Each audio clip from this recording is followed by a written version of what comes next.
ሰላም ጤና ይስጥልን የቻናላችን ቤተሰቦች እንኳን ወደ ዕለቱ እጅግ ተጠባቂና ልዩ የ2026 ዓለም ዋንጫ ዜናዎቻችን በሰላም መጣችሁ።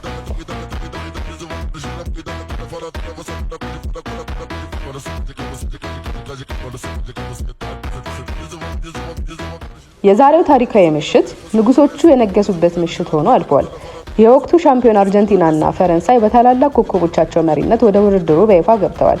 ሊዮኔል ሜሲ በዓለም ዋንጫ ታሪኩ የመጀመሪያውን ሃትሪክ ሲያስቆጥር፣ በሌላ በኩል ሙባፔ ሴኔጋልን ያነጠረበት ድንቅ ጨዋታ አሳልፈናል።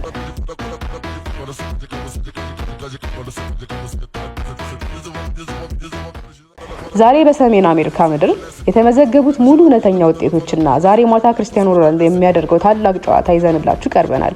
አሁኑኑ ሰብስክራይብ በማድረግ የደውል ምልክቷን ይጫኑ። በቀጥታ ወደ ዝርዝር መረጃዎች እንለፍ።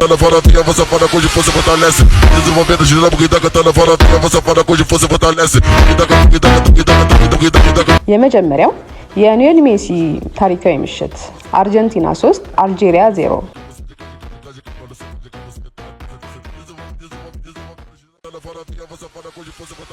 በካንሳስ ሲቲ በተደረገው የምድብ ጂ ጨዋታ የወቅቱ የዓለም ሻምፒዮን አርጀንቲና የአፍሪካውን ፈተና አልጄሪያን 3-0 በሆነ ሰፊ ውጤት አሸንፋለች። የጨዋታው ልዩ ታሪክ ግን ማኤስትሮ ሊዮኔል ሜሲ በዓለም ዋንጫ ታሪኩ የመጀመሪያ ሃትሪክ ወይም 3 ግቦች ማስቆጠሩ ነው። ሜሲ በ38 ዓመቱ ያሳየው አስደናቂ ብቃት አርጀንቲናን ዋንጫውን ለማስጠበቅ ያላትን ዝግጁነት ለዓለም ያሳየችበት ሆኗል።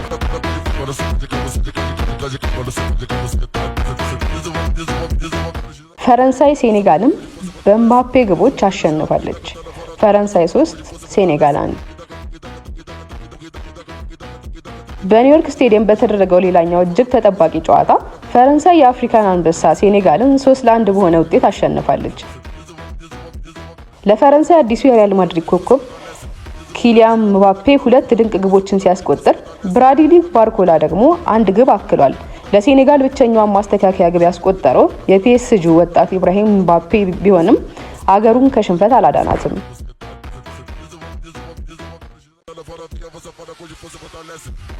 ወደ ሶስተኛው ዜና ደግሞ ስናመራ የኖርዌይ የግብ ናዳ በኢራቅ ላይ ኖርዌይ 4 ኢራቅ 1። በቦስተን ስቴዲየም በተደረገው የምድብ አይ ጨዋታ ኖርዌይ ሲዋን ኢራቅ 4-1 በሆነ ሰፊ ውጤት አሸንፋለች። ኖርዌይ በጨዋታ ሙሉ ብልጫ የነበራት ሲሆን ይህ ውጤት በምድቡ ከፈረንሳይ ጋር ከፍተኛ ፉክክር እንደምታደርግ ማሳያ ሆኗል።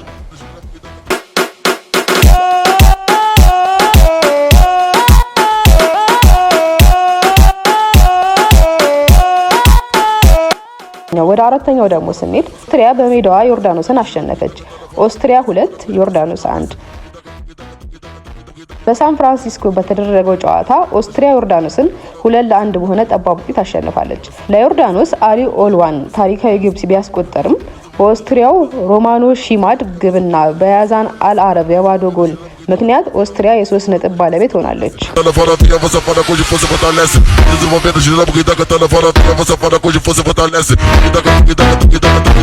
ዛሬ ወደሚደረጉ ጨዋታዎች ስናቀና ዛሬ የዓለም ዋንጫው በቢሊዮኖች በሚጠብቁት ታላላቅ ጨዋታዎች ይቀጥላል። ፖርቱጋል ከዲአር ኮንጎ ጋር።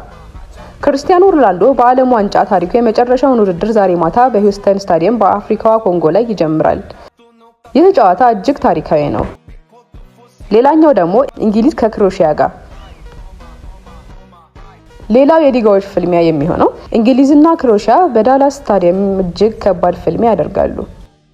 የዛሬው የዓለም ዋንጫ ትኩስ መረጃዎቻችን እነዚህን ይመስሉ ነበር። ለመሆኑ ሊዮኔል ሜሲ በዛሬው ዕለት ያሳየው የሃትሪክ ብቃት አርጀንቲናን በድጋሚ ዋንጫ እንድታነሳ ያደርጋታል ወይስ ዛሬ ማታ ክርስቲያኖ ሮናልዶና ፖርቱጋል በኮንጎ ላይ ምን አይነት ውጤት ያስመዘግቡ ይሆን? ያላችሁን ግምት አሁኑኑ በኮሜንት ማስቀመጫው ላይ ያስፈሩልን። ቪዲዮውን ከወደዳችሁት ላይክ ማድረጋችሁን አትርሱ። በየቀኑ ትኩስ መረጃዎች እንዲደርሳችሁ ቻናላችንን ሰብስክራይብ አድርጉ። ስለተከታተላችሁን እናመሰግናለን።